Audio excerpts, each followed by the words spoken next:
This is SkyTour News for June 3rd. I'm Amanda Curran. Today, in 1965, the launch of Gemini 4 and the first American spacewalk. The second manned and first long-duration mission in the Gemini program, the major objectives of the 4-day mission were demonstrating and evaluating the performance of spacecraft systems in a long-duration flight and evaluating effects on the crew of prolonged exposure to the space environment. Secondary objectives included demonstrating extravehicle activity in space, conducting station keeping and rendezvousing maneuvers with the second stage of the launch vehicle, performing significant in-plane and out-of-plane maneuvers, demonstrating the ability of the orbiting attitude and maneuver system to back up the retro rockets, and executing 11 experiments. The spacecraft hatch was opened at 4 hours 18 minutes into the flight, and Edward White exited 12 minutes later, becoming the first American astronaut to walk in space. Attached to the craft by a 25-foot tether and controlling his movements with the handheld oxygen jet propulsion gun, White remained outside the capsule for just over 20 minutes. The spacecraft landed in the Atlantic Ocean, about 725 kilometers east of Cape Kennedy, some 65 kilometers from its normal landing point. The crew boarded a helicopter 34 minutes after landing and were transported to the prime recovery ship, the aircraft carrier Wasp. Gemini 4 was the first mission to be controlled from the Mission Control Center in Houston. Today in 1980, the crew of Soyuz 36 returns to Earth aboard Soyuz 35.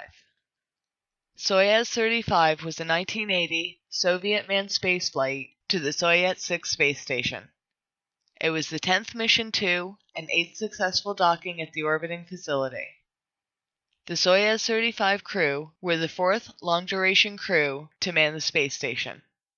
The Soyuz 35 crew docked with and entered the space station on April 10th using the vacant front port, where the cosmonauts then replaced the components of the attitude control system and life support system, installed a new caution and warning system, synchronized the station's clocks with those of the TSUP Mission Control Center, added a 180-pound storage battery, and used Progress 8 to refill the life support system's oxygen and nitrogen tanks of the Soyuz 6. As long-duration crews now routinely swap spacecraft with incoming crew, the Soyuz 35 craft was used to return the visiting Soyuz 36 crew to Earth, while the resident crew returned in Soyuz 37. Cosmonauts Leonid Popov and Valery Ryumin spent 185 days in space, setting a new space endurance record, and hosted 4 visiting crews, including the first Hungarian, Cuban, and Vietnamese cosmonauts.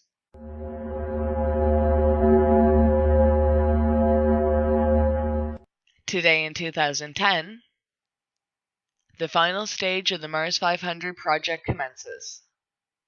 The Mars 500 mission was a psychosocial isolation experiment conducted between 2007 and 2011 by Russia, the European Space Agency, and China in preparation for an unspecified future manned spaceflight to Mars.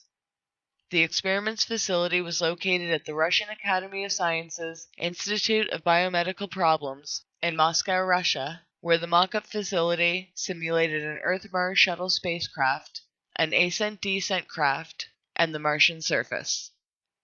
The experiment was intended to yield valuable psychological and medical data on the effects of the planned long-term deep space mission. The experiment permitted the study of the technological challenges, work capability of crew, and management of long-distance spaceflight. Communications lag, autonomy, resource rationing, health, conditions of isolation, and hermetically closed, confined environment are the main particularities of the Martian flight. The 520-day final stage of the experiment, which was intended to simulate a full-length manned mission, began today in 2010 and ended November 4, 2011. The stage included a simulation of a manned Mars landing, with 3 simulated Mars walks carried out in February 2011. When the experiment ended, all participants reported that they were in optimal, physical, and psychological condition. During the Mars 500 experiment, related additional experiments aimed at studying the effects of radiation, health problems associated with weightlessness, the impact of fire on board the ship, and others are conducted, and in January of 2013, the Proceedings of the National Academy of Sciences reported that 4 of the 6 crew members had considerable problems sleeping, and some avoided exercise and would hide away from others, behaviors compared to animals in hibernation. Circadian rhythm of autonomic nervous system activity was also dampened during the confinement. This is Sky Tour News. I'm Amanda Curry.